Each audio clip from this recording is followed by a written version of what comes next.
Tudo bem, pessoal? Vamos lá? Então, semana passada a gente fez aquela introdução mais conceitual, né, sobre o que é esse negócio de processar Big Data, o que tem que processar e como é que é a estrutura que a gente assume que existe por trás para fazer isso. E a gente estudou durante a semana inteirinha como é que isso pode ser feito usando o arcabouço Hadoop. Né? No final da história, a gente concluiu que, bom, o Hadoop dá conta do recado, mas como abstração para programação ainda é um troço de nível bastante baixo. Você tem que controlar de maneira externa, por exemplo, algoritmos interativos, por exemplo, você tem que controlar externamente o número de interações. A gente fez, na sexta-feira, um algoritmo de caminhos mínimos, né, baseado no busca em largura do BFF, e te viu que cada ciclo de processamento do Hadoop é uma interação do BFF, processo unível, e a gente internamente tem que controlar como é que a interação vai ser feita e até ela terminar. Então isso é bastante conveniente do ponto de vista de quem está desenvolvendo. Para algoritmos interativos, então isso é muito problemático, como a gente tem muito esse tipo de algoritmo nas aplicações, ele não é o ideal para isso. A gente viu que para tentar reduzir esse problema, muita gente aí propôs ambientes de controle de fluxo, de processamento Hadoop. A gente viu o Hive, viu o Pig como alternativas para isso aí. São basicamente sistemas onde você especifica computação em alto nível, usando uma linguagem específica, no caso do Hive HQL, no caso do Pig, o Piglatin. E aí tem um compilador que gera o código Hadoop para processar esse troço. Bom, na aula de hoje a gente vai começar a ver, durante a semana inteira, e para falar a verdade no resto do curso todo, a gente vai mudar o paradigma e vamos começar a trabalhar com o ambiente Spark, que é, esse sim, uma resposta de mais alto nível para a gente modelar aplicações de Big Data. A gente continua, digamos, como alvo aquele velho sequência de passos, né? Você processa registro, tira alguma coisa deles, depois agrega essas informações extraídas de alguma maneira e gera o resultado. Esse ciclo ele continua existindo, só que, vocês vão ver aqui, é muito mais simples especificar várias interações dessas no Spark do que no Hadoop. Então, não muda aquilo que a gente falou, continua sendo aplicações analíticas, continua sendo read-only, a coisa continua funcionando em cima de um cluster, mas, digamos, o nível de abstração do programador no desenvolvimento dessas aplicações é muito melhorado. Tá? É muito mais elegante, muito mais simples de desenvolver. Então, a gente vai estudar hoje, então, visão geral do Spark, arquitetura, como é que ele funciona. Vou ver dois conceitos importantes, que é o de RDD e de TVLP. Então, eu tenho material aqui de várias pessoas para preparar essa aula de hoje. Deixa eu levanto aqui um pouquinho para ficar mais. Está lá atrás.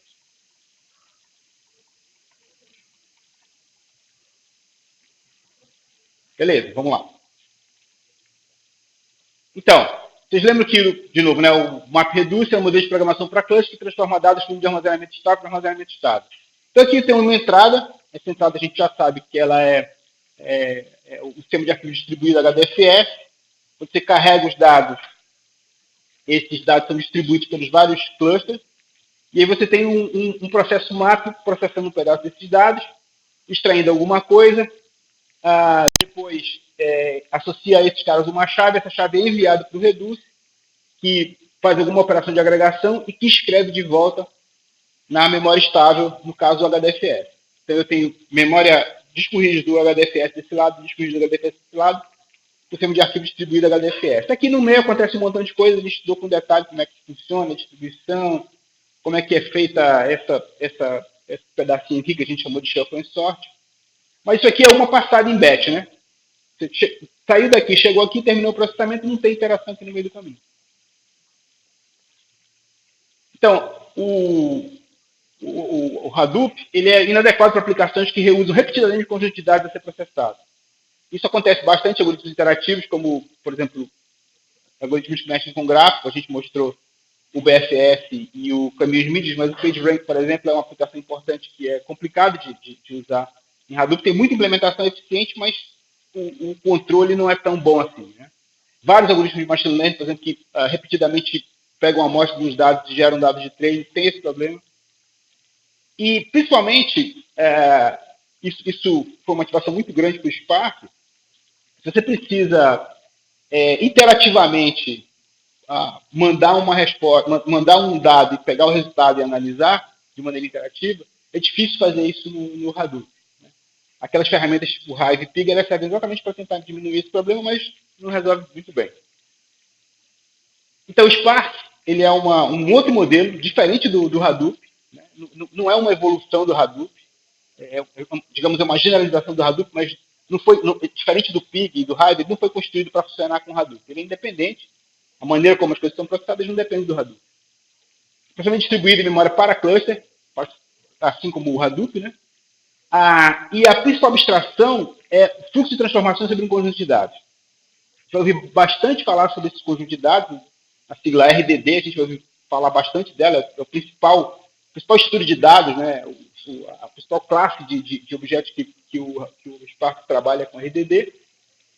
Ele mantém todas as propriedades do MapReduce, por exemplo, tolerância à falha, ou seja, se eu tenho uma falha num nó que está processando um pedaço do dado distribuído, essa falha é recuperada automaticamente, a gente vai ver como. A localidade dos dados, ele tenta aproveitar o contexto de onde está o dado para melhorar o processamento. E escalabilidade, quando você coloca mais nó, mais nós, automaticamente o processamento fica mais rápido. Né? Propriedade de escalabilidade. Se vocês forem ver, o Hadoop, o Spark, ele foi publicado formalmente a primeira vez em 2012. O Zaharia é o cara que propôs o Spark, é um professor de Berkeley. E, diferentemente do Hadoop, o Spark ele tem uma base formal importante do grupo de Berkeley de sistemas distribuídos e banco de dados. Eles publicaram esse artigo sobre o RDD e como é que o RDD é processado em 2012 nessa conferência. Daqui a pouco eu vou mostrar um cabeçalhozinho do peito. Então, o Spark é um arcabouço de processamento em batch em larga escala, suporte a recursos generalizados. Ele é escrito em Scala, que é uma linguagem funcional, bastante parecida com Java em certas coisas. Daqui a pouco eu vou explicar isso melhor. Mas eu posso escrever também programas em Java e em Python. Nativamente ele é escrito em Scala. Então ele foi desenvolvido nesse laboratório lá de Berkeley, em 2009, abriu o código em 2010 e virou um projeto Apache em 2014. Ou seja, se você comparar com o framework como o Hadoop, ele é bem mais recente, né? Em 2020, bem no comecinho. Esse mesmo pessoal do laboratório, esse Zaharia e outros caras, criaram essa empresa chamada Databricks, que é uma empresa que dá suporte eles ganham dinheiro dando suporte para o Spark, basicamente. Então, dão cursos, escrevem livros, é como eles ganham. Mas o código do Hadoop é aberto e é distribuído pela Apache. E esse pessoal é que dá suporte para o Spark. O Spark hoje é usado em muitas empresas, né? IBM usa Spark, Microsoft usa Spark, muita gente usa Spark hoje em dia. Então, no MapReduce, a gente tinha essa história de eu tenho uma entrada, faço uma iteração, escrevo o resultado no disco, leio o resultado do disco, faço a próxima iteração e vou até o final desse jeito. Então, a gente viu, inclusive na aula passada eu mostrei isso com bastante detalhe, o passo de inicializar o processo de execução do par MapReduce e escrever esse dado em disco antes de começar o próximo passo de iteração, ele é bastante custoso. Né? E a grande diferença aqui do Spark é que a gente pode usar a memória para fazer isso. Na verdade, a gente pode ter uma mesma saída, processar várias consultas sobre essa mesma saída, usando não necessariamente o disco, mas também a memória, e gerar resultados que podem estar na memória, podem estar no disco, posso fazer qualquer coisa com ele. Então, eu não tenho essa amarra do processamento linear sobre HDFS, e eu posso fazer várias coisas de fato usando memória. O que é importante a gente lembrar é que esse gap de mais ou menos 10 a 15 anos entre a popularização do Hadoop e a popularização do Spark permitiu que, por exemplo, a gente mostrou isso aqui na primeira aula, logo, que o custo da memória principal baixasse bastante. Né? Então, as máquinas que começaram a aparecer, as máquinas paralelas, os clusters começaram a aparecer quando o Spark começou a se tornar realidade, elas já tinham muito mais memória principal do que as máquinas da época do Hadoop, principalmente porque ficou mais barato. Então, isso é muito relevante para a existência do Spark. Né? Isso viabilizou a existência de um sistema de processamento paralelo que usa bastante memória principal. O que não muda com relação ao Spark, ao Hadoop, é que continua sendo read-only e continua sendo em batch, embora eu possa repetir os batches várias vezes. Isso que eu quero deixar claro para vocês. O tipo de aplicação não mudou. O que mudou foi que é mais conveniente você escrever as aplicações e é mais eficiente por causa do tratamento de memória. Isso vai ficar claro, eu acho, ao longo da aula. Só para vocês terem uma ideia, eu tenho uma versão mais nova, tá bom. Isso aqui é uma comparação, eu não tenho os detalhes aqui desse experimento, mas só para vocês terem uma ideia, isso aqui é uma implementação do K-means rodando em Hadoop e uma implementação do K-means rodando em Spark. Dá para ver, então, que o desempenho é assustadoramente melhor, né? Muito, muito, muito mesmo. Isso aqui tudo se deve ao fato do Hadoop, do Spark usar memória e o Hadoop necessariamente ter que usar disco entre as várias fases de execução do K-means e do Logistic Regression. Tem um outro gráfico parecido para o MapReduce, para o PageRank. Esse a gente vai ver, acho que na aula que vem eu vou mostrar. Se for estudar o PageRank, eu vou mostrar esse gráfico. Devia estar até aqui, a versão que eu peguei do slide está sem. Mas, enfim, o ganho é parecido. Tá legal. A gente vai começar a explicar como é que funciona mesmo o Spark. Acho que vale a pena a gente dar uma olhadinha no que compõe um pacote Spark quando a gente vai lá, baixa e começa a instalar.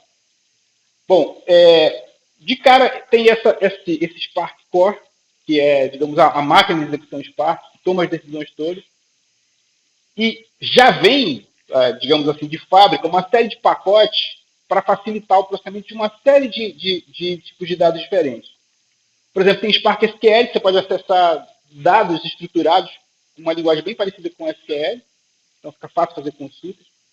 Esse MLlib tem um monte de funções já implementadas com várias coisas, com algoritmos de clustering, entropia máxima, naive Bayes, um monte de algoritmos de machine learning prontinhos, implementados, que você pode usar. O GraphX, que tem vários algoritmos de grafo, esse caminhamento mínimo, PageRank, várias coisas tem implementadas aqui já prontas. E esse Spark Streaming, que é para processamento de stream, também já, digamos assim, de fábrica. Esse pacote já vem pronto, né? E eu acho que, para falar a verdade, acho que muito do sucesso do Spark, da adoção do Spark, é porque, de fato, muita coisa que a gente teria que baixar de outro lugar ou implementar a gente mesmo já está prontinho, integradinho, bonitinho. Então, isso facilita muito o desenvolvimento. Eu estava conversando agora com o Moisés disse assim, bom, o problema é se eu tiver que mexer num cara desse. Isso pode dar um certo trabalho, mas o fato é que para a maioria das aplicações a gente faz as coisas muito rapidamente porque tem esse monte de biblioteca pronta. Ok, então isso aqui, digamos, é a parte, digamos, nativa do Spark. Bom, o Spark ele pode rodar em cima sobre qualquer desses caras aqui que são, de fato, gerenciadores de cluster. O Yarn é o mesmo gerenciador de cluster que vem com o Hadoop. O Hadoop, o cara que distribui a tarefa, aloca os nós do cluster para processamento, é o Yarn. É o mesmo cara que tem no Hadoop, você pode usar esse cara junto com o Spark. Ele também tem suporte para o Mesos, que já é um processamento de mais alto nível, daqui a pouco eu vou falar, mais poderoso. E ele também, se você estiver usando numa máquina sozinho, tem esse cara que gerencia, digamos, nada. Ele usa o Spark como uma thread dentro de um core de processador quando você não está no cluster. Então, isso que é bacana, porque a gente pode desenvolver o código todo no nosso laptop e depois enviar esse código para o cluster e ele vai funcionar do mesmo jeito. Então, isso facilita bastante o desenvolvimento de aplicação. Outra coisa com relação ao Spark o meio de armazenamento. O Spark ele vem prontinho para funcionar com uma série de file systems diferentes de sistemas de armazenamento. Por exemplo, o Hadoop ECS. O Hadoop ECS, que é o sistema de arquivos distribuído, a gente já viu aqui, quando a gente estava conversando sobre o Hadoop, a gente já viu que o Hadoop ECS e o Hadoop só tem em comum o nome e o fato de que eles estão distribuídos juntos, mas eles são completamente independentes, eles funcionam de maneira independente. Eu não dependo do Hadoop ECS para rodar o Hadoop e não dependo do Hadoop para rodar o Hadoop ECS. Ele é um file system distribuído como qualquer outro. Então eu posso usar o Hadoop ECS, e é como geralmente é usado o Hadoop ECS pelo Spark. Pode usar o S3, que é o sistema de arquivos da AWS, da Amazon, distribuído também, pode usar do mesmo jeito que o HDFS. E SGBDs como Cassandra e o HBase, que a gente vai estudar mais na frente, daqui a 2 semanas. Aí também coisas como, sei lá, Redshift, Redis, vários caras desses interfaceiam com o Spark, tem interface com o Spark. Então, qualquer sistema distribuído de armazenamento vai funcionar com o Spark. Ele não tem nenhuma amarra forte com nenhum sistema de armazenamento distribuído. Lembrando que todos esses caras aqui são sistemas distribuídos. Aí, claro, ele vai funcionar também com o meu HD local, se estiver funcionando no meu notebook. Ele vai funcionar com o meu HD local também sem problema nenhum. Então, esse cara aqui do meu Spark Core, ele implementa a funcionalidade do Spark. Então, esse cara que faz escalamento de tarefas, gerenciamento de memória e recuperação de falhas, então tudo isso está implementado nesse Spark Core. E implementa várias APIs baseadas nesse conceito aqui de RDD, que a gente vai estudar com muito detalhe do meio da aula para frente, hoje a gente vai só falar sobre RDD, porque é muito importante. O RDD chama Resilient Distributed Dataset, que é conjunto resiliente de dados distribuídos. São conjuntos de dados, uma vez definida, uma estrutura de dados que uma vez definida, ela nativamente está distribuída pelo cluster, seja em memória ou seja em disco. A gente vai falar sobre isso com bastante detalhe. Então, as RDD são a principal abstração de programação Spark, a gente vai usar RDD para tudo praticamente, e eles representam coleções de itens distribuídos pelos nós do cluster. Eles podem ser manipulados em paralelo, e o Spark Core fornece muitas APIs para criar e manipular essas coleções. Então, a API Spark, chamada PySpark, ela tem um monte de primitivas para lidar com a RDD em Python,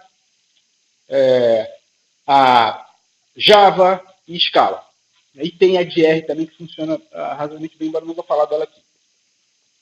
Mas então, essas APIs, elas são implementadas dentro do Spark Core. Aí, bom, falando dos pacotes, eu já falei o Spark SQL, dados estruturados usando SQL e HQL. Esse HQL é aquela mesma linguagem do Hive, aquele SQL do Hive. Então, ele aceita vários formatos, Hive, Parquet, JSON, vários formatos de leitura de dados. Eu posso fazer consultas usando em JSON, por exemplo. Spark Streaming, que é para fluxo de dados, então logs gerados por servidores de web, filas, mensagens. Então, ele tem uma API para manipular fluxos de dados como RDD em tempo real. Por exemplo, a pooling, tem uma função nativa de pooling para ficar ouvindo a stream chegar e fazer alguma coisa com ela. OML, biblioteca de algoritmos de machine learning, classificação, regressão, cluster, Excel colaborativa, várias coisas tem implementadas já na MLib. E como qualquer outra biblioteca de machine learning que vocês têm aí, dessas que tem para Python ou para outras linguagens, tem funcionalidade para avaliação de modelos de importação de dados também já pronto, como Pandas, essas coisas, é bem parecido com essas bibliotecas. O GraphX, ele estende a Spark RDD com objetos para representar grafos, vários operadores de algoritmos, por exemplo, tem PageRank, contagem de triângulos, várias coisas. Isso tudo implementadinho, já bonitinho. Então, esses pacotes a gente vai estudar provavelmente na semana que vem, de segunda-feira, não, acho que essa semana, aliás. De quarta-feira em diante a gente vai dar uma olhada nesse pacote aí, em geral, menos o de streaming que eu vou deixar mais para depois. A gente deve matar esses 3 aqui essa semana, quarta, quinta e sexta. Tá. Então, o Spark Core então, roda em cima de qualquer gerenciador de cluster que você tenha lá. As opções comuns são standalone, pequenos clusters dedicados ao Spark, quando eu estou usando um computador local, um processador com alguns cores, esse é o cara que vai ser usado. O YARN, né, que é o do Hadoop, isso é feito para clusters maiores, é projetado para cargas MapReduce, e esse cara ele faz escalonamento a nível da aplicação. Ou seja, ele escalona as tarefas daquela aplicação especificamente. O Mesos é um cara mais geral, é para clusters maiores, e ele escalona o sistema operacional, num outro nível de escalonamento. O Spark pode funcionar com os dois. Isso aqui a gente não vai se preocupar muito, tá certo? Não vou ficar entrando em detalhes disso aqui, só mencionando que isso pode ser feito. Mais recentemente, o pessoal tem usado muito o Spark com Kubernetes, embora isso não esteja na documentação oficial do Spark, tem muita gente fazendo isso hoje, e aí usa containers para isso, né? Que é uma outra maneira de fazer. Tem muita gente que é contra isso aí, mas eu não vou entrar no mérito porque eu realmente nem entendo muito das implicações disso. Com o método de ARN funciona bem. Então, para armazenamento, eu posso gerar RDDs a partir de qualquer arquivo armazenado no HDFS. Então, um RDD ele é criado, né, assim que eu leio os dados do meu externo, por exemplo, do HDFS. Então, quando eu leio os dados do HDFS, eu posso imediatamente criar um RDD que isso é distribuído pelo cluster na hora que eu faço a leitura. Quer dizer, como vocês vão ver, né, a distribuição é adiada, mas assim, eu posso especificar a distribuição assim que eu leio os dados. Então, posso usar sistema de arquivos local, Amazon S3, o HDFS, ou o SGBD Cassandra, Hive, HBase, qualquer cara desses aqui. Importante é o seguinte, então, o Spark ele não depende do Hadoop. Simplesmente tem suporte para HDFS e outros meios de armazenamento suportados na API do Hadoop. Então, não tem nenhuma dependência. Não precisa rodar o Hadoop para rodar o Spark. Tá? Vai suportar vários tipos de arquivo texto, sequência files, AVE, Parquet, vários outros tipos que o Hadoop também suporta. Mas eles não têm uma relação direta. Bom, tem uma coisa que eu acho importante, o livro que a gente está usando como base, que é daquele cara do Arraia lá, Arraia não é do cara.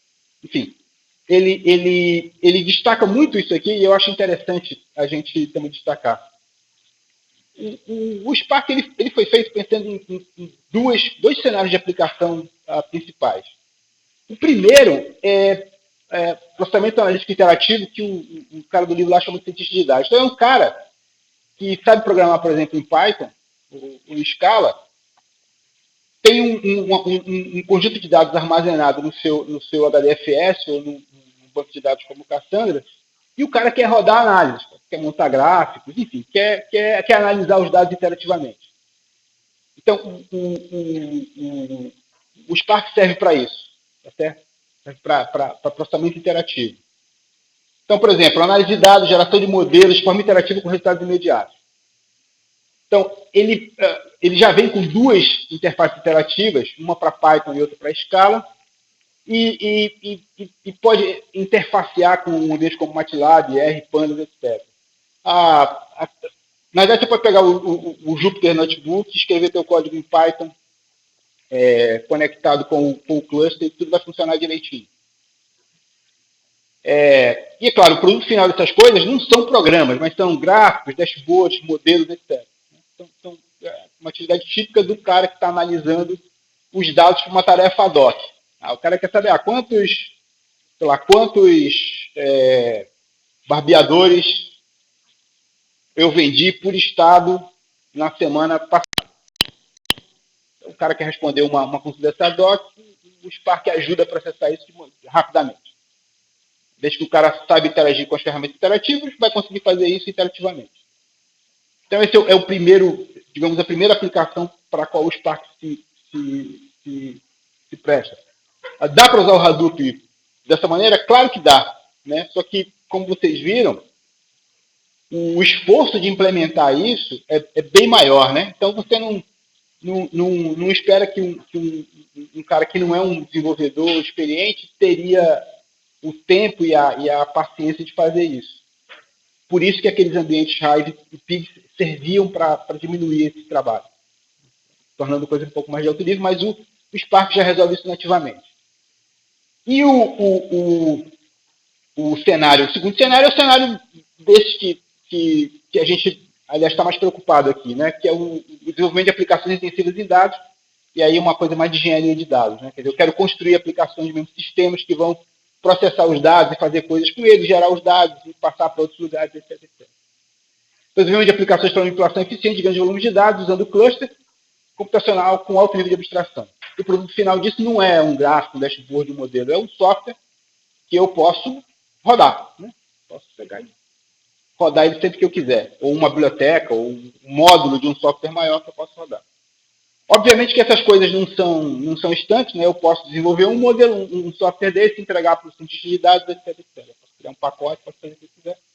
Mas só para deixar claro que o Spark ele foi desenvolvido e pensado com esses dois cenários em mente. Tá certo? O Hadoop até conseguia fazer isso, mas não era tão simples. Legal. Bom, como é que vai funcionar um programa em Hadoop? O programa em Hadoop, ele, de cara, toda aplicação Spark consiste em um programa que dispara várias operações paralelas em cluster. Ele tem o mesmo nome daquele programa externo que a gente chamava no Hadoop, né, o driver. Então é o meu programa, é o programa que eu vou escrever, é o meu main. Certo? É o cara que eu vou executar na hora que eu quiser executar minhas coisas. Esse cara a gente chama de driver. Okay? E o que esse cara vai fazer é ficar, sempre que for necessário, disparando ações para serem executadas no cluster. Certo? Em vez de eu ficar controlando, assim, eu posso a história de controle do meu programa, em Python, por exemplo, ou em Java, em Scala, para executar, mandar ações para o cluster. Então pensem num. É muito parecido com como funciona o SGBD. Né? O SGBD está lá, levando a vidinha dele, eu mando uma consulta SQL, pego o resultado e executo isso. Né? É um programa que fica lá, externo, executando, eu mando uma consulta em SQL, o cara me entrega o resultado de volta. Até que eu fico esperando esse resultado voltar. Então funciona bem parecido. Né? É como se o cluster o cluster Spark fosse lá um sistema, um SGBD, eu mando um troço para processar, pego o resultado. Certo? Com a diferença que a estrutura de dados que eu uso RDD é bem mais versátil do que uma serialização SQL. Mas a ideia é exatamente a mesma. Então, esse programa, o driver, ele define os RDDs no cluster e aplica operações sobre eles. Então, a conexão entre o cluster Spark e o meu programa de aplicação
Py4j, o que vocês acham que esse Py4j faz? Ele gera código Java a partir do teu código Python. Basicamente isso. É um interpretador Python que gera código Java, que aí vai ser executado lá na máquina virtual. Existe esse PySpark Shell, o que ele é? Ele vincula a API Python ao Spark Core e inicializa o contexto do Spark. Esse cara aqui, esse shellzinho, a gente pode usar, ele está instalado até na minha máquina aqui, ó, na da Paz. Essa máquina, esse cara aqui, a gente instala e fica mandando comando para o cluster de Spark a partir dele aqui, uma vez que eu crio o contexto. Então, por exemplo, no de dados, pode escrever comandos Python aqui, são enviados para o cluster e volta o resultado, interativamente. Tem coisa melhor que isso. Tem o tal do iSpark, que é melhor do que isso, e tem o Python Notebook, Jupyter Notebook, tem o Zeppelin Notebook, que eu posso dar para a mesma coisa. Mas ele vem com esse PySpark Shell já prontinho. No caso, esse PySpark Shell seria o meu driver, tá certo? O meu driver, digamos, genericão. Em vez de ser o meu programa de aplicação que eu compilo e boto para rodar, esse cara aqui funciona como driver geral. Tá certo? Eu vou mandando comandos Python e as coisas vão acontecendo. Para executar um programa Spark, basicamente eu tenho que pegar o meu programa Python, basicamente eu tenho que pegar o meu script Python, submeter para um sistema que vai pegar esse cara e executar. É basicamente isso. E não é difícil, é muito mais tranquilo do que o que vocês estão sofrendo aí com o Hadoop e o Java. Muito mais tranquilo. Vocês vão me bater depois que vocês começarem a fazer o trabalho. Por que tu começou com Hadoop? Vocês vão se sentir meio enganados. Mas é isso mesmo, a ideia é essa mesmo. Vocês darem valor aos passos. Então, como é que funciona o negócio? Eu tenho o meu contexto Spark, eventualmente vou ter o meu file system local. Esse Py4j vai executar o Spark Context, você vai traduzir o código Python para Java e vai mandar para ser executado no cluster. Então aqui eu tenho Python, aqui o interpretador Python que roda dentro do work para fazer as coisas acontecerem. Então, agora vou começar a programar aqui um pouquinho, vou mostrar como é que é um word count em Spark.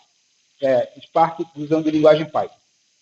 O word count vocês lembram, né? Aquele que a gente viu. Eu quero saber quantas vezes uma palavra ocorre dentro de um conjunto de arquivos. Certo? As palavras ocorrem. Lembram disso, né? A gente viu isso na aula passada várias vezes, né? Na semana passada várias vezes. Vocês vão se sentir muito enganados agora, desculpa. Bom, a primeira coisa que eu vou fazer da biblioteca PySpark, eu vou importar a configuração do Spark, de qual é o cluster que eu vou usar, e esse contexto, que nada mais é do que a biblioteca que tem as chamadas que eu vou usar, esse Spark Context.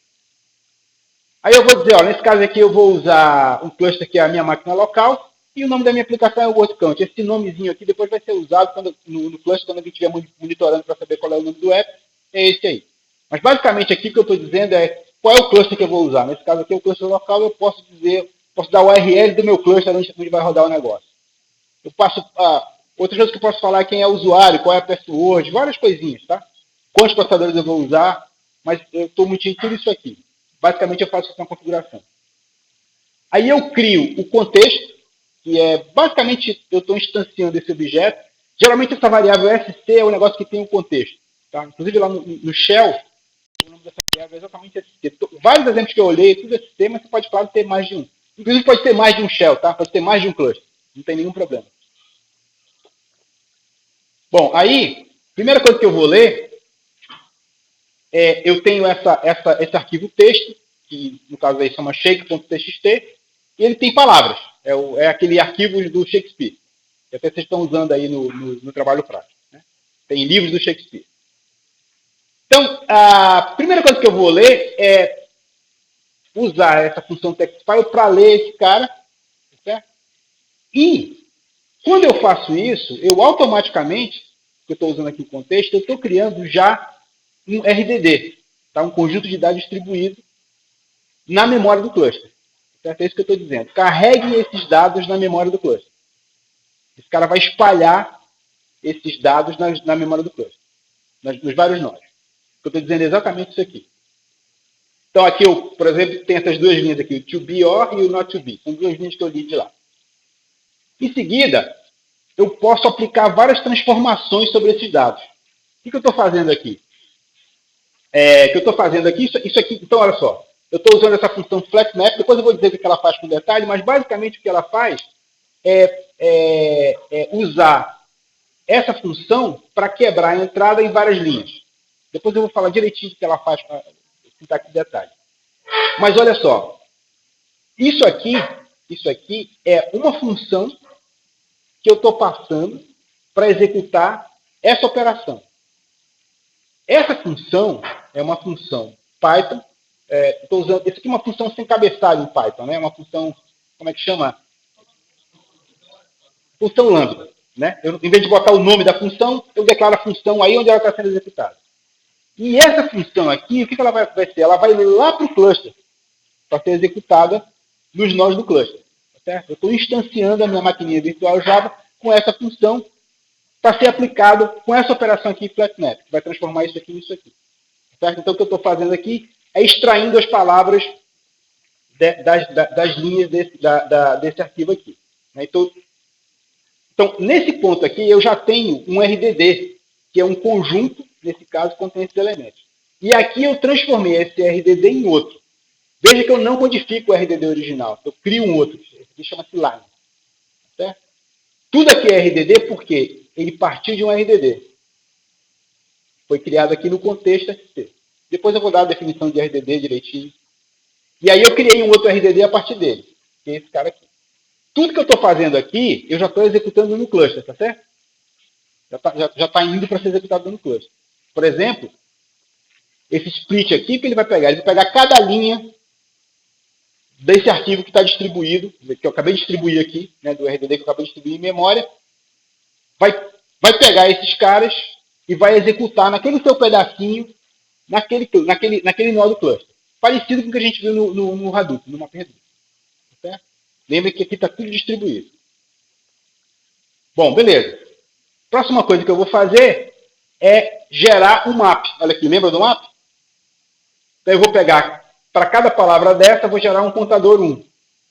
Então ele vai pegar o Word e vai gerar como saída um par, que é a palavra e 1. Então é to 1, be 1, or 1, not 1, to 1, be 1, be 1. Certo? Igualzinho o map que a gente fez lá em Java, no Hadoop.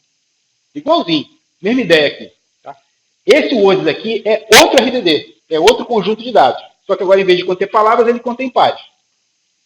Beleza? Cada vez que eu estou criando isso aqui, eu estou gerando um novo RDD.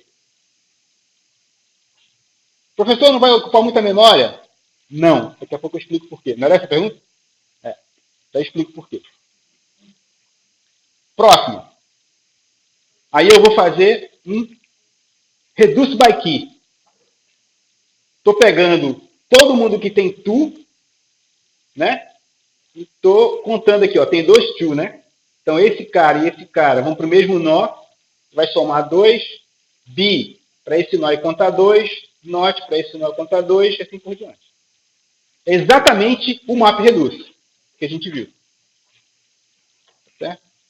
Aqui tem uma sintaxinha, eu passo uma função que pega o primeiro par, o segundo par, e faz uma soma de pares. A soma de pares mantém a chave e soma o valor. Tá certo? Essa aqui é a semântica aqui. Ó, A é um par, B é um par. Quando eu faço um par somado com um par, eu mantenho a chave e somo os valores. É isso que faz o reduce by key. Tá? Vejam que sempre, olha, eu pego um RDD e gero a partir de um RDD. Aí eu pego esse RDD, que é o line, e gero o Word. Depois pego o Word e gero o count. Cada um desses casos aqui, text file, line, Word e count, é um RDD. Certo? Ok? Beleza? Pronto, esse aqui é o Word count em Python. Em Spark. Parecido com o Java que a gente fez em Hadoop, né? Só tem, tipo, 50 linhas a menos. Isso aqui, se vocês pegarem lá, roda rapidinho. É bem tranquilinho de fazer mesmo. As diferenças aqui no cluster vai ser, Aqui eu vou ler, aqui eu vou ter que dizer onde é que está o cluster, dar uns parâmetros, não sei o quê. Aqui eu vou ter que dizer onde é que está o file system, não sei o quê, mas o resto é muito parecido. Ou seja, se esse código roda na minha máquina individualmente, ele muito provavelmente vai rodar bem no cluster também. Ó, a gente vai ver depois, bonitinho, o que é o flat map, o que é o map, o que é o reduce by key, tá? Se não na aula de hoje, na próxima, com certeza. Tá legal? A gente vai ver essa sintaxe em detalhezinhos depois. Eu queria só dar uma ideia de como é que as coisas vão funcionar aqui. O que eu quero mostrar para vocês, isso é que é importante nesse ponto, é que em todos os casos aqui, eu estou passando, vejam, eu estou pegando a operação setMap e passando uma função, estão vendo? Map passando uma função. Reduce by key passando uma função. Estão vendo aqui? Então, essas funções que eu estou passando, elas vão lá no cluster, instanciam a máquina virtual, executam o resultado e me devolvem o resultado. Tá certo? Entenderam? Todas as operações estão indo no cluster. Ou melhor, para falar a verdade verdadeira, elas estão indicando uma operação que deve ser executada no cluster. Estão denotando uma operação que vai ser executada no cluster. Depois a gente vai ver os detalhes de como é que isso é executado para evitar problemas de desempenho. Tá legal? Mas a gente pode observar que, em todos esses casos, são funções que eu estou passando para serem executadas lá no cluster. Ou seja, elas vão instanciar as máquinas virtuais e executar isso sobre o pedaço do conjunto de dados que aquele nó está acessando, na sua própria memória. Tá certo? Vejam como é útil a gente ter visto o MapReduce. A gente entende isso porque a gente viu lá a parte baixo nível do MapReduce. É bem parecido. Só que agora a única coisa que está mudando é que, em vez de eu acessar o HDFS, eu estou acessando a memória daquele nó. Beleza? Por enquanto, mais ou menos? Tem muito detalhe ainda para falar, mas deu para entender a ideia geral? Você quer perguntar? É isso, Veja que pode não caber, e a gente vai ter uma resposta para isso já. Tá legal? Querem fazer alguma pergunta aqui, por enquanto? Mesmo que seja prematura, dá para fazer já. Fala, Léo.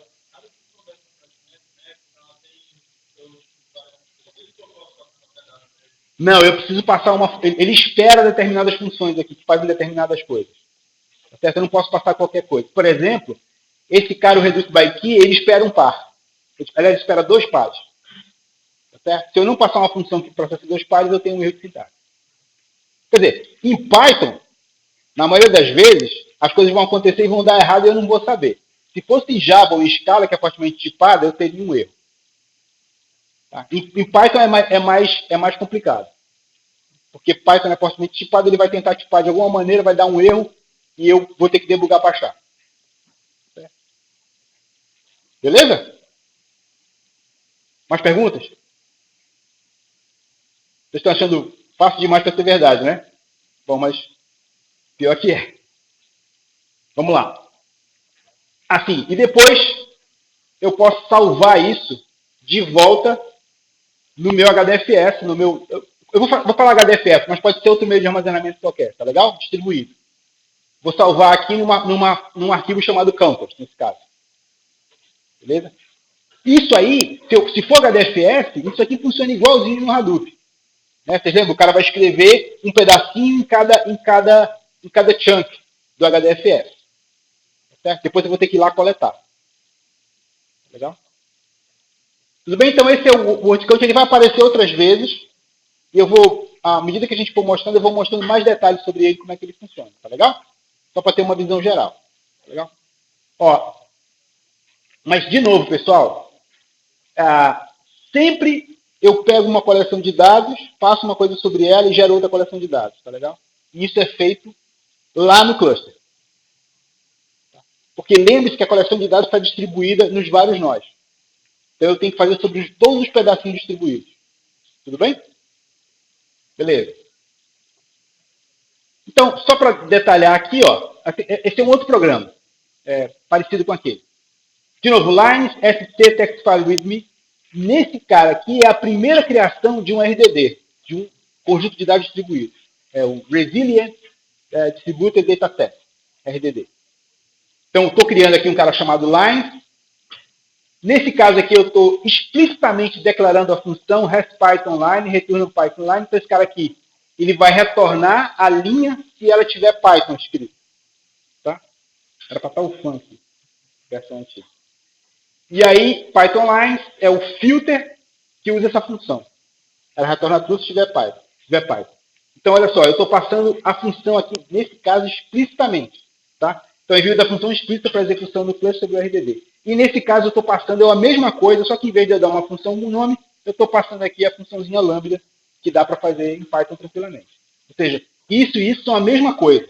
Nesse caso, eu estou passando a função explicitamente, né, o nome da função, e nesse caso, eu estou passando a função lambda aqui sem cabeçada.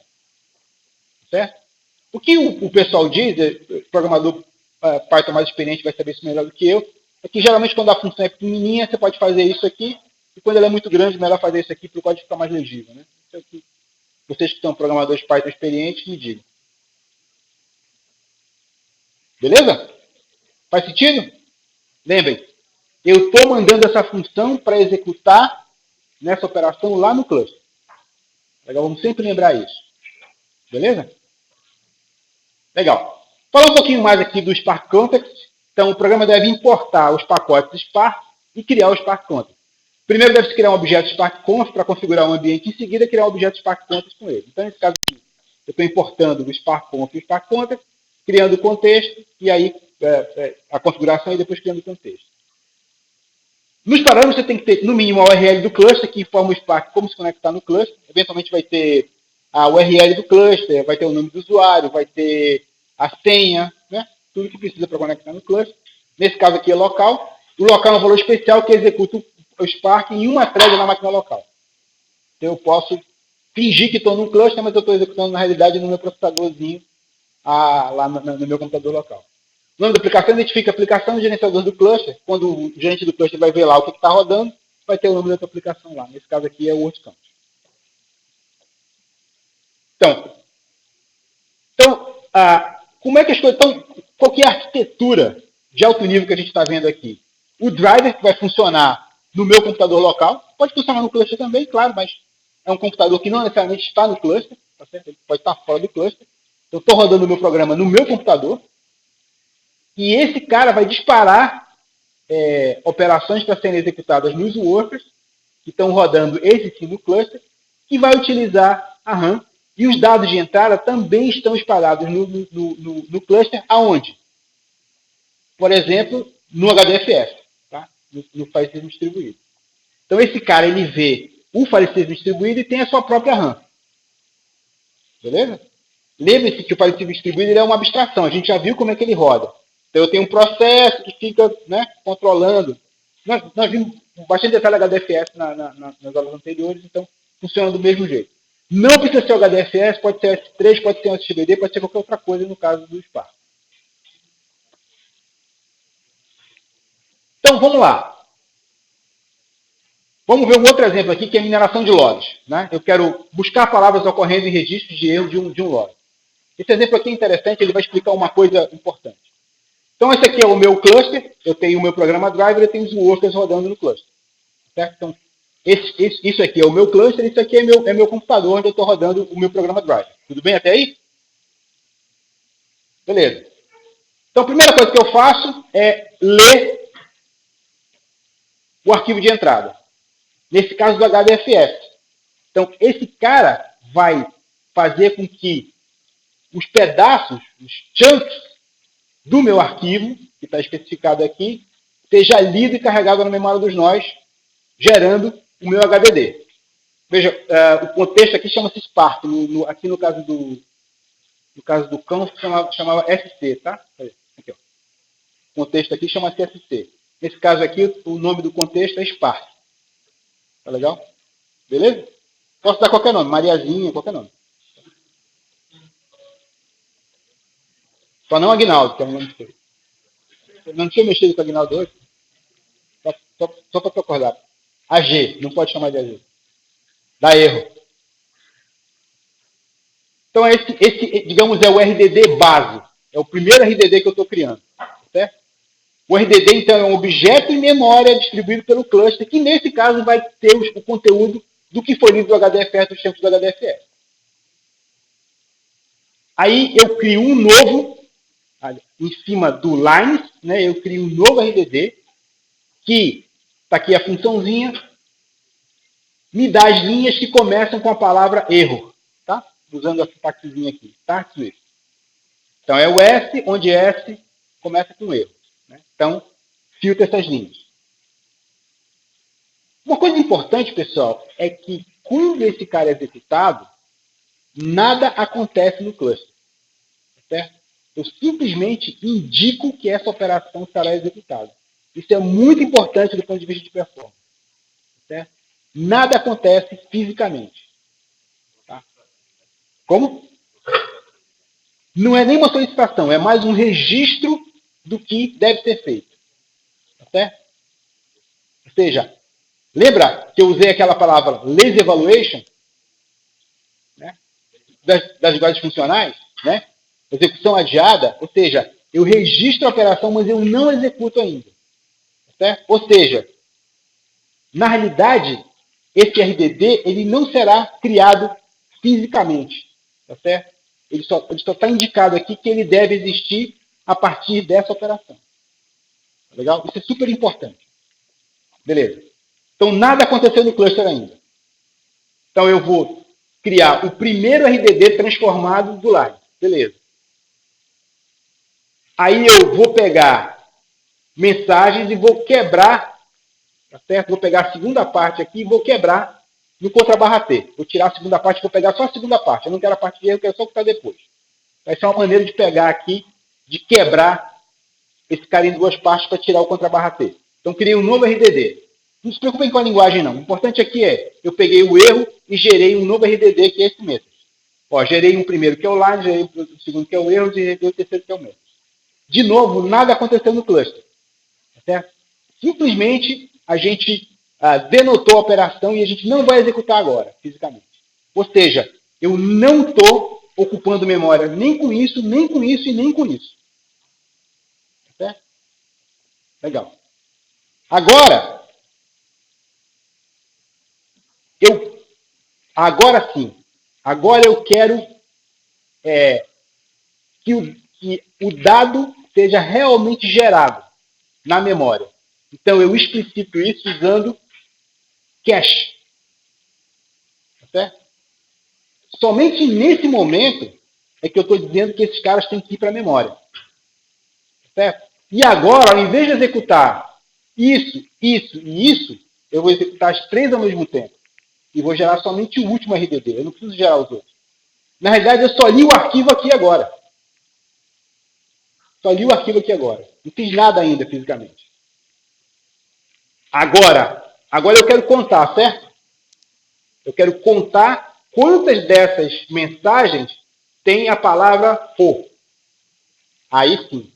Agora é que isso aqui a gente chama de uma action, a gente vai ver depois quais são as actions que estão disponíveis. Agora eu vou para o cluster. Agora que o arquivo vai ser lido, agora que eu vou disparar as testes para executar esses caras, e só agora é que eu vou carregar o resultado no drive. Para ter o count aqui. Certo? E como eu mandei esse cache, esses dados eles já vão ficar na memória. Certo? Veja que eu não precisaria botar na memória. Mas aqui é uma vantagem colocar a memória, porque agora eu também quero saber quantos tem a palavra bar. Então, já que eu cacheei, eu não preciso executar tudo de novo, porque os dados estão lá. Então, agora, basta executar. Certo? Então, só um pouquinho, Henrique, vou repetir. Então, aqui não aconteceu nada, nem li o arquivo sequer, aqui não aconteceu nada, aqui não aconteceu nada, aqui não aconteceu nada, aqui eu mandei cachear. Aqui eu executei e precisei do count. Certo? Aqui eu preciso devolver o resultado. Preciso mostrar o resultado. Então, só agora eu vou executar tudo, ler o disco, mandar as tarefas, executar o que tem que ser executado, mandar o resultado, e vou armazenar no cache porque tem um cache aqui dizendo para ir. E da próxima vez, na próxima operação sobre o mesmo RDD, que é o message, eu não preciso mais executar tudo isso porque eu já cachei o message aqui. Então, basta entregar o resultado. Certo? Fala, Henrique.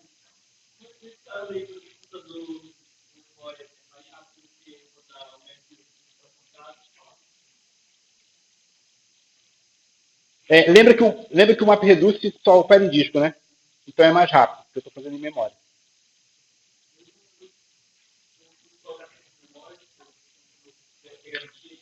Não tem garantia. Pode não caber na memória. Vamos falar sobre isso depois. Mas, em geral, a ideia é que no MapReduce, se eu tiver memória, não vai adiantar porque eu não vou usar. Porque eu só posso usar HDFS. Certo? E aqui eu posso usar se eu tiver memória. É essa a diferença. Eu não tenho opção de usar memória no Hadoop. Beleza? Não tem essa opção. Uma coisa muito importante que eu quero lembrar aqui. Eu não conversei com o cluster nem aqui, nem aqui, nem aqui, nem aqui ainda. Só quando eu necessitei. Então eu adiei a execução até o último momento. Certo? Ok? E eu só vou guardar porque eu fiz o cache. Se eu não tivesse feito o cache, esse cara ia executar tudo de novo. Tá certo? Porque esse cara não está materializado. Essa é a vantagem de ter o cache. Tá certo? Em particular, viu, Henrique? Essa função cache, ela diz o seguinte, armazena na memória. Viu, Henrique? Essa função cache, ela diz armazena na memória. Existe uma outra que diz assim, armazena onde der. A gente vai ver depois. Ok? Tranquilo? Yeah. Como é que é? Eu já vou explicar isso. Já vou explicar isso. Mais na frente um pouquinho. Tá? Beleza, pessoal? Então, de novo, isso aqui é o que, teoricamente, faz com que o Spark seja eficiente. Porque eu adio a execução. Veja que tem tudo a ver com o fato de ter uma linguagem funcional, de eu passar funções para ser executado,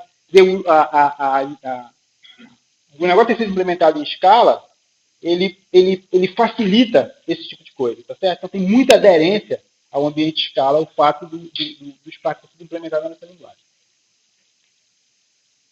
Bom, então falando um pouquinho sobre o escalador de tarefas, ele tem suporte ao genérico de tarefas, ou seja, cada funçãozinha daquela, cada operaçãozinha daquela transformação do RDD, ele tem uma implementação padrão, que eu só tenho que instanciar para escolher como é que eu vou executar. Certo? Executa as funções em pipeline, né, em pipeline quando for possível, ou seja, eu tenho um pipeline que lê, filtra, mapeia e cacheia. Tudo de uma vez só. Em vez de a gente ficar... Eu só não posso fazer isso aqui, porque esse resultado eu tenho que gerar e eu tenho que ler o RDD inteiro, tá certo? Veja, esses caras aqui, eu aplico cada função dessa sobre o pedacinho que está naquele nó do cluster. Mas esse cara aqui, ele não pode ser aplicado sobre um pedacinho, vocês concordam? Por quê? Ele tem que contar todos. Tá certo? Então, nesse caso, não dá para simplesmente... Por isso que ele é uma action, que a gente estava falando, tá certo? Porque ele vai operar sobre o cara todo. Reuso e localização de dados se aproveita do cache, tira proveito do particionamento para evitar shuffle. O shuffle é justamente o que a gente teve que fazer aqui, né? Trocar dados para poder chegar num ponto só. É o mesmo shuffle lá do Hadoop, que a gente já falou. Então a gente vai ver depois que toda a execução ela é dividida em pedaços que a gente chama de stage. Então, cada stage dessa funciona. Então, primeiro esse aqui que eu vou executar primeiro, depois isso aqui, e só depois que esses dois estiverem prontos eu vou executar isso aqui. Isso aqui é exatamente a mesma ideia de um plano de execução que a gente tem no SGBD. Exatamente a mesma ideia. Certo? Quando eu escrevo uma consulta em SQL, por exemplo, essa consulta ela é otimizada para ter um plano de execução e esse plano de execução é executado pelo SGBD. A mesma ideia aqui. Então, esse workflow é feito para isso. Bom, agora que a gente já tem uma ideia de como é que as coisas funcionam, vou falar um pouquinho mais detalhadamente de RDD agora, porque é super importante no Spark, tá certo? Então, vou dar detalhes aqui dos RDDs. Então, o que é? O RDD é uma coleção imutável de registros que é armazenada de forma distribuída no nosso cluster. A palavra imutável significa o seguinte: eu não posso atualizar um RDD, eu não posso mexer nos seus componentes. Eu só posso gerar um RDD. Eu não posso atualizar, não existe isso. Então vejam que isso também é muito aderente com a ideia do processamento analítico, onde eu não tenho update. O dado está lá e eu quero gerar algum conhecimento sobre o dado. Eu não vou atualizar esse dado.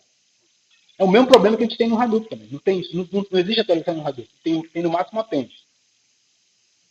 Mesma coisa aqui. Então o RDD ele é imutável. Ele é particionado, tá certo? E cada nó do cluster vai ter um pedacinho do RDD. Em princípio, essa distribuição ela é arbitrária, tá certo? Mas a gente vai ver, não na aula de hoje, na próxima aula, a gente vai ver que a gente consegue controlar a distribuição. Na realidade, vocês já sabem fazer isso. Lembra do partition que a gente viu lá no Hadoop? A ideia é muito parecida com a do partition.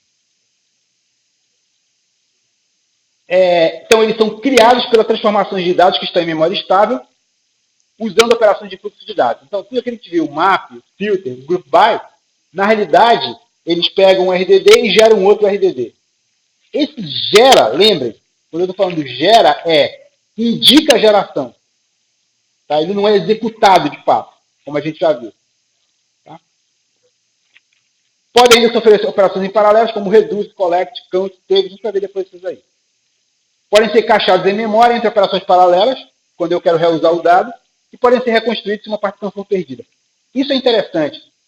A gente vai ver que a maneira como o Spark faz a recuperação de falhas não é tornando a computação redundante como a gente viu no Hadoop. Na realidade, cada RDD tem uma informação de como é que ele foi gerado.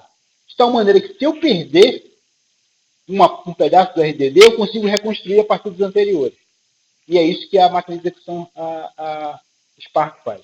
Então, a tolerância à falha, no caso do Spark, é diferente do Hadoop, porque eu não preciso gerar fisicamente os dados. Vocês lembram que no Hadoop, o que a gente fazia era guardar a mesma cópia do chunk em vários clusters diferentes. Se desse um problema, eu teoricamente tinha, por exemplo, se meu nível de aplicação fosse 3, eu precisava que os 3 nós falhassem para eu poder perder e a computação dançar. Até 3 eu tolerava. Aqui é muito mais inteligente porque eu sempre posso mandar para outro nó e recomputar. Certo? Porque eu tenho a informação que chama de lineage. Já vou mostrar aqui daqui a pouquinho. Então, esse foi o paper lá do Zaharia, que definiu a ideia do Spark, né, das RDDs. Tudo começou, na realidade, com os RDDs, né? A viabilidade deles foi mostrada aqui. Nesse artigo de 2012, lá da Universidade de Califórnia. O cara fez doutorado lá e é professor lá agora em Berkeley. Aqui dá para ver uns nomes bem conhecidos, como o Sean Dury, o Marcus Franklin, o Stoica, né? Caras muito conhecidos de várias áreas, diferentes, sistemas distribuídos, bancos de dados. Muito pesado aqui. O Zaharia é o cara que veio com a ideia geral. Então, os RDDs são mantidos em memória. Os dados dos RDDs são armazenados na memória, dado o espaço disponível durante o maior tempo possível. Então, sempre que possível, eu vou guardar RDD em memória. Se não der, vou para o disco. Mas sempre que possível, eles são mantidos em memória. Eles são imutáveis, somente leitura, ou seja, os dados não mudam uma vez que é o RDD e só pode ser transformado em geração de novos RDD. A variação guiada, laser evaluation, os dados do RDD não são materializados até que uma ação seja executada para isso. Eles não são materializados, os dados não existem até que isso seja necessário. Particionamento, os dados do RDD são particionados e depois distribuídos pelo nó do cluster. Paralelismo, operações executadas em paralelo sobre as partições. E eu posso ter, os RDDs são tipados. Então, por exemplo, eu posso ter um RDD de long, um RDD de um par, onde o primeiro elemento é um int, o segundo é uma string, ou seja, eu tenho tipos. Isso no Python, como sempre, é avacalhado.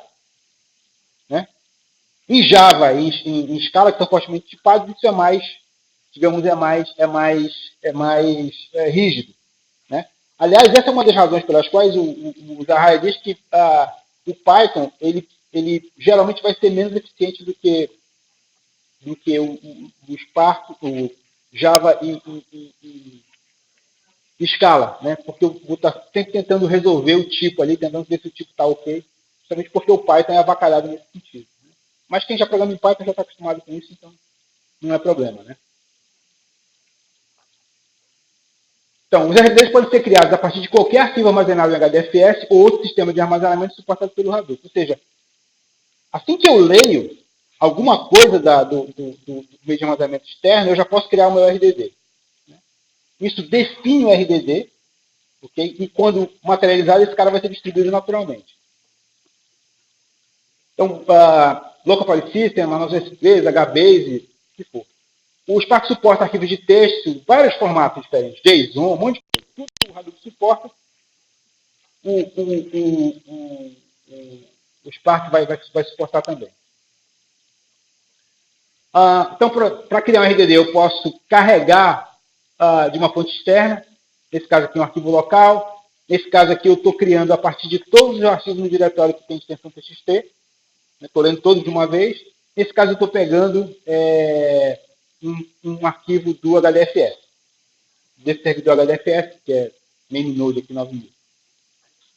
Ou a partir de uma coleção de objetos existentes no programa Drive. Por exemplo, nesse caso aqui eu estou pegando um array Python e estou transformando ele no RDD. Esse comando é o parallelize. Certo? Então, nesse caso aqui, eu tenho um RDD de 3 elementos só. Então, dá para brincar bastante. Na vida real vai ser isso aqui. Mas eu posso brincar um bocado com esse parallelize aqui. Tá? Bom, existem dois tipos de operações que eu geralmente vou executar sobre um RDD. Então, tem as transformações e as ações. As transformações, elas definem novas RDDs. Então, a gente já viu map, filter, sample, union, group by key, reduce by key, join cache. Tudo isso são operações que eu aplico sobre o RDD e geram novas RDDs. E eu tenho as actions, que são as operações paralelas. Ao contrário das transformações, elas não geram uma nova RDD, elas geram um resultado. Por exemplo, um inteiro. Por exemplo, uma lista. Por exemplo, qualquer outra coisa. Certo? Então, esse é o caso aqui do reduce, do collect, do count, do save, do loop, do capkey. Então, uma RDD, quando eu aplico uma transformação, ela gera uma nova RDD. E uma action gera um valor. Essa que é a diferença. Certo? Então, transformações geram RDDs e ações geram um valor. Diferente daqui. Por exemplo, o contador é o caso. Como é que é? Não, olha só. O nó mestre é o que está rodando o meu programa. Certo? Cada nó vai guardar informação sobre aquele RDD. Certo?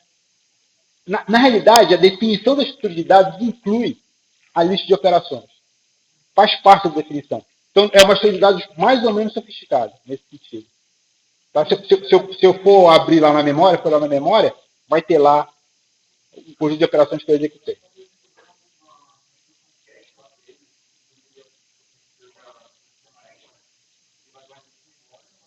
Isso, no cluster.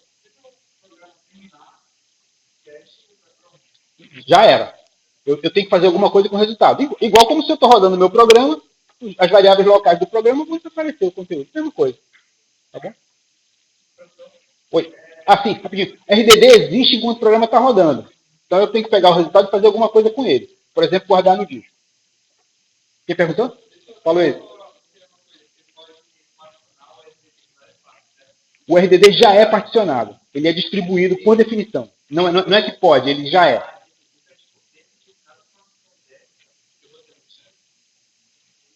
É o equivalente ao chunk, só que em memória do RDD.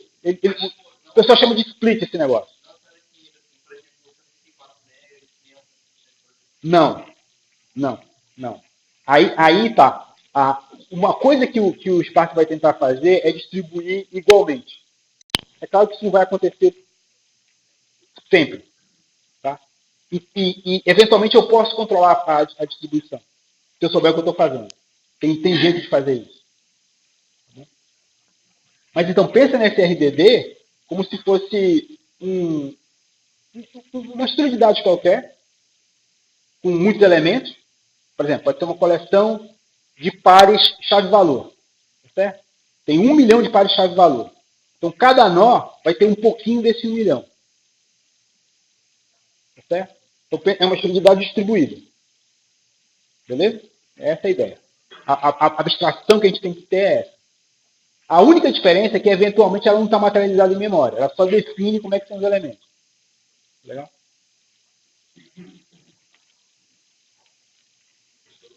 Então. Opa.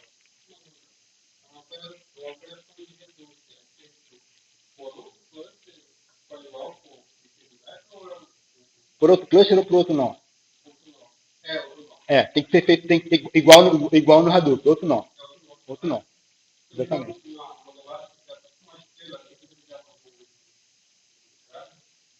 É porque é o seguinte, é um nó qualquer, só que eu não sei qual é. Eventualmente pode ser até mesmo nó. A gente viu isso no Hadoop. Tá? É um nó que vai fazer. Eventualmente vai ser o mesmo nó onde estava rodando, mas eu não sei. Nesse sentido, é muito parecido com... Então, eu tenho lá o meu worker, eu instancio ele com código, mando ele fazer um negócio. Então, ele está lá para isso. O escalonador vai dizer, pô, tá de bobeira? Toma esse troço aí e faz. Igual no Hadoop. Tá? Oi? Count também. Count também.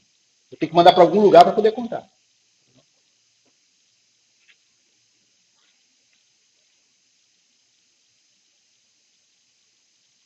Sim, paralelo, né? De maneira paralela. Porque senão, porque assim, se eu for mandar toda a minha coleção para um nó para fazer a conta, vai dar problema. Por isso tem que ser paralelo. Tu entende que é como se cada operaçãozinha dessa tivesse um ciclozinho daquele de uma perda dentro? É bem parecido. Só que está muito bem encapsuladinho. E assim, não é qualquer operação. Eu tenho lá algumas pré-definidas.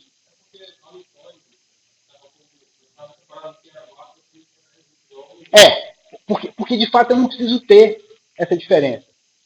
Né? Eu só sei que tem ali um troço que eu vou executar e vai pegar uma função e vai executar aquela função. Aonde vai ser executado é problema do escalonador. Tu entende isso? É porque a computação, os passos, eles não são óbvios, eles não são explícitos, como no caso do mapa reduzido. Eu tenho que dizer, olha, você é o mapa, você é o reduzido. Legal. Bom, então falando mais sobre transformações, já falei isso, nós vamos para definir uma nova RDD a partir de uma RDD existente. Então, se eu tenho o RDD Lines, eu crio a RDD UFANLine, pegando somente as linhas que tem, executando essa função, que para cada linha vai verificar se o FAN está nessa linha. Então, cada cluster vai executar esse cara sobre o seu pedacinho de RDD na hora que for necessário. Variações de address evaluation, eu falei, não são, tem um monte de coisa repetida aqui, porque sempre que eu achei que precisava explicitar de novo a informação, eu escrevi de novo aqui. Tá? Então, desculpa se está repetido, mas de propósito. Não são materializadas imediatamente, apenas definições são registradas, a computação dos resultados é otimizada e garante que o RDD pode ser recuperado se necessário. Ainda não mostrei para vocês o negócio do link, mas depois eu vou mostrar. Então, olha só, maps.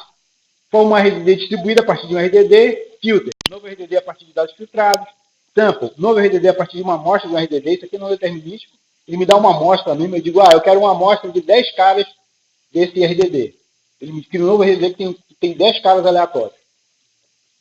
Union, novo RDD pela união. Group by key, eu tenho KV, ele me dá um K, sequência de V, os vários Vs aqui. Join, KV, KW, K, par VW, um monte dessas coisinhas aqui. Daqui a pouco vai ter mais exemplos. Bom, então essas são as transformações. As ações, né, que são outro tipo de operação, as transformações têm a ação de action.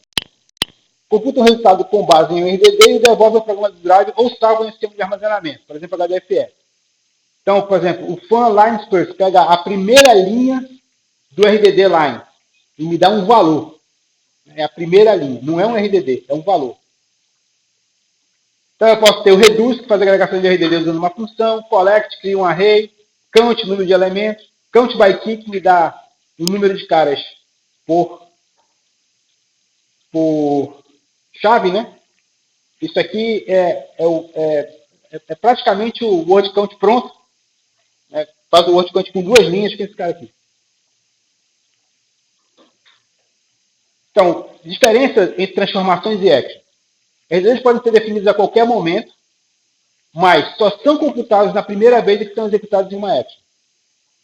Então, eu só, de fato, só executo as transformações quando eu executo a primeira action em cima de um RDD. Certo? Então, todas as transformações elas são executadas ao mesmo tempo na primeira action. Lembra? A gente viu aqui, ó.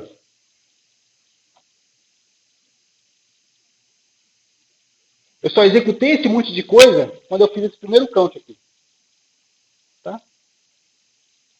Só aí esses caras foram enviados para o cluster para ser executado. Todos esses caras ao mesmo tempo. Ou, não ao mesmo tempo, em sequência, né? Vai ter algum caso que a gente pode cair executando uma automação e depois uma action, depois uma automação de novo? Sim, claro. Claro. As duas transformações só vai acontecer depois de uma ação. A próxima action. É verdade. Na verdade, assim, o fluxo é genérico. É o meu programa de aplicação que vai dizer o que tem que ser feito. Eu posso fazer qualquer coisa. Isso aqui é o bacana. O nível de abstração no desenvolvimento aqui é muito mais alto. De fato, eu posso fazer o que eu quiser.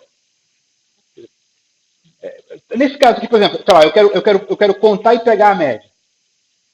Tá, eu posso contar, transformar e pegar a média. Posso. Mas, em geral, posso até fazer as duas coisas. Pode ter uma função de fazer as duas coisas de uma vez.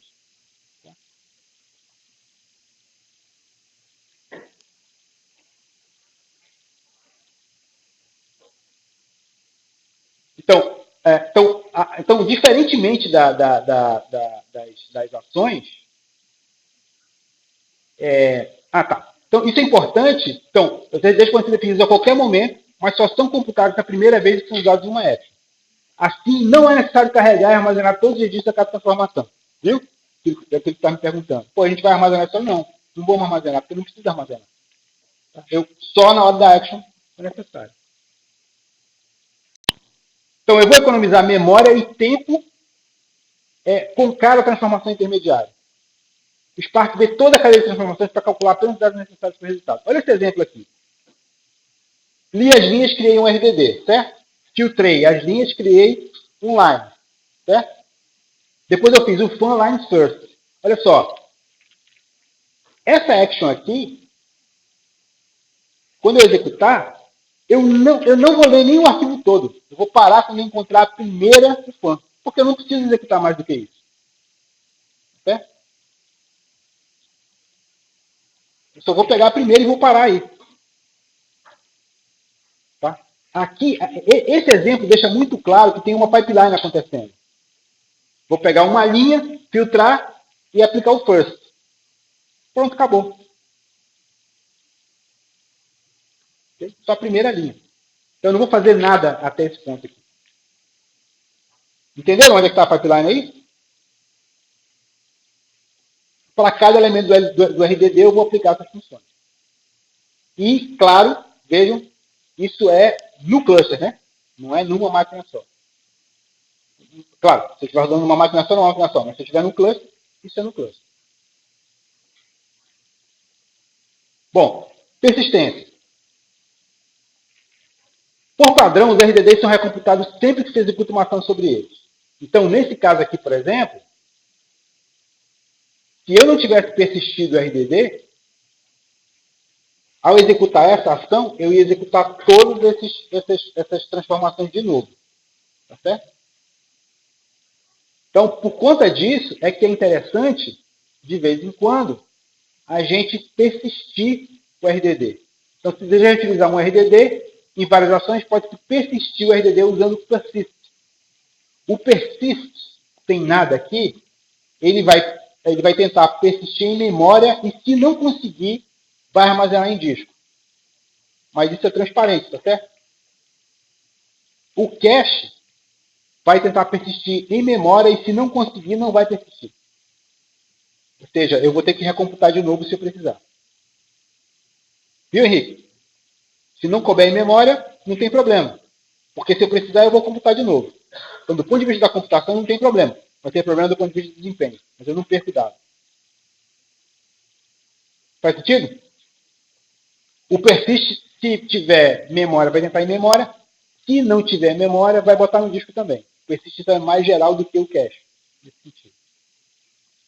Mas aí nesse exemplo do Brian, Na realidade, o persist eu posso dizer para ele botar só em memória, tentar só no disco ou tentar nos dois. Se eu não colocar nada, ele vai tentar em memória e depois vai tentar no disco. Tá? Se ele conseguir em memória, fica em memória, senão vai ficar parte no disco, parte em memória, no disco, memória. O fato é que a máquina de execução, para o programador, é transparente. Vamos supor o seguinte, vamos supor que eu tenho usado o cache e não está em memória.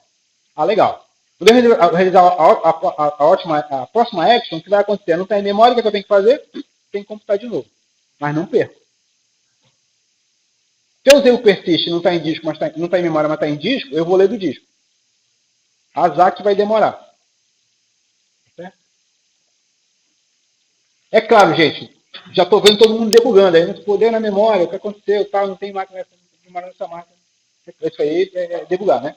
Então, depois de computar pela primeira vez, o Spark armazenará o conteúdo do RDD na memória, particionando entre nós do cluster e os utilizará em futuras ações, se eu usar o persist. Também é possível persistir no disco em vez da memória. Então, olha só, pessoal. A persistência só ocorre depois de eu computar pela primeira vez. Quando eu dou o cache, ainda não vai persistir. Só que quando eu realizar o action é que a coisa vai acontecer. Tá certo? Para poder persistir. Entenderam isso? O cache não executa na hora, ele também é adiado. Ou persiste. E depende do action. Tá confuso isso aí, pessoal? Como é que tá aí?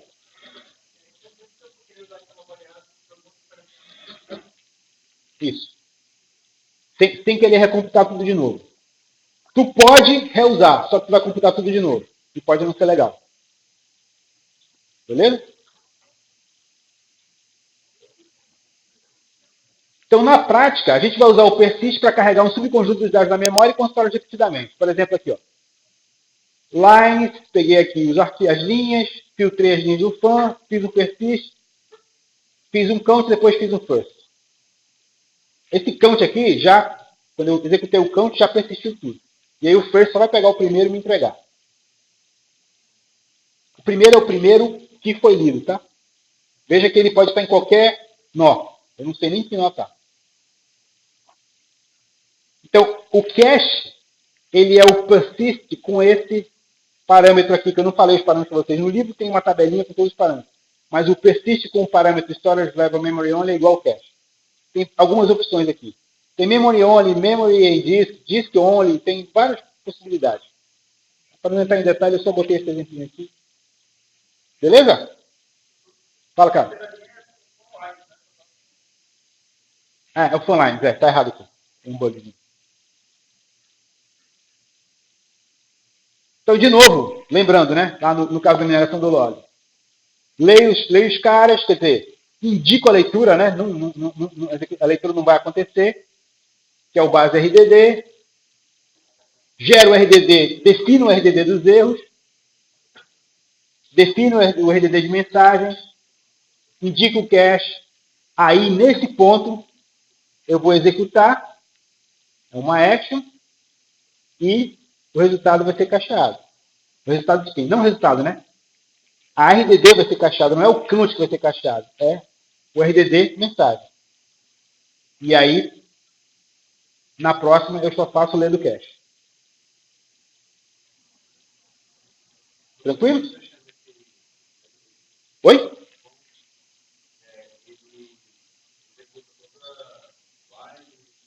A primeira vez, sim.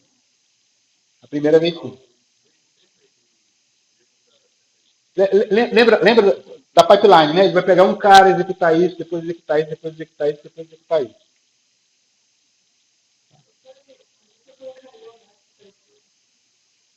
O persist seria aqui no lugar do cache. É a mesma coisa. Tá? Só que no cache eu estou dizendo, guarda em memória. No persist eu estou dizendo, se não couber na memória, bota no disco também. Tá? Mesma coisa. Tá? Lembra daqui, ó?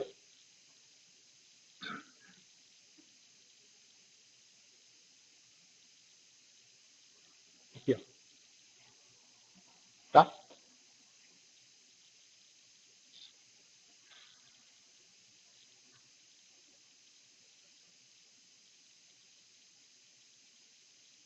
Ah, tá aqui, finalmente. Estou nessa fase. Então, olha só. Os RDDs, eles mantêm informação de linhagem que pode ser usada para reconstruir partições perdidas. Por exemplo, eu executo aqui, ó, filter, seguido de map, seguido de cache. Aliás, deixa eu dar um exemplo desse aqui, né? Veja que eu estou cascateando as funções aqui, né? O cache está sendo executado sobre esse cara, sobre o map, e o map está sendo executado sobre o filter, que está sendo executado sobre a leitura do arquivo. Né? Naquele outro era uma por linha, né? Nesse caso eu estou colocando tudo junto. Fica aquela coisa bacana de ler, né? Bicho legal. E essa informação é armazenada no próprio RDD.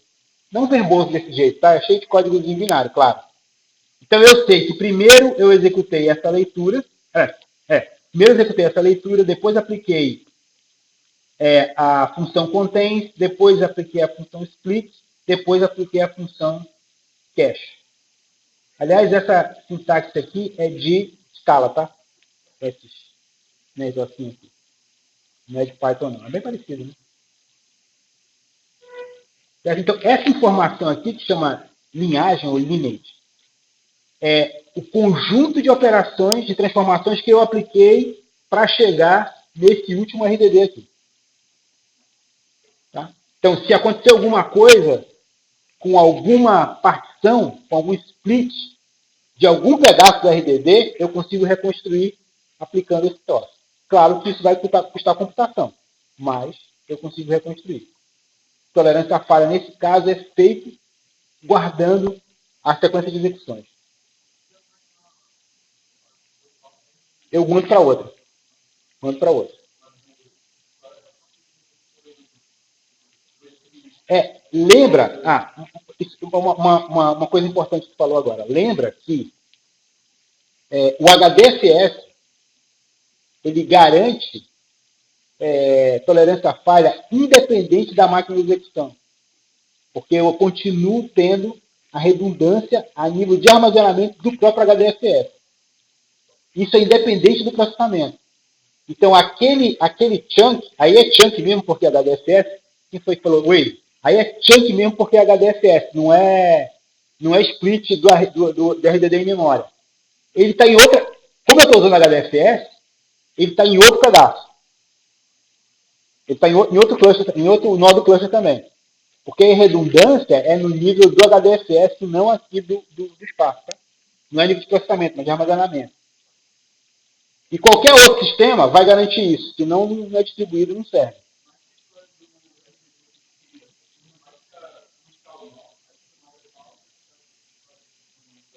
Bom, eu sei que tem um pedaço faltando para computar. Então eu descubro onde está e computo de novo. Porque senão eu não completo a computação, tá? Eu sei as chaves que estão faltando, por exemplo. Eu quem? O executor.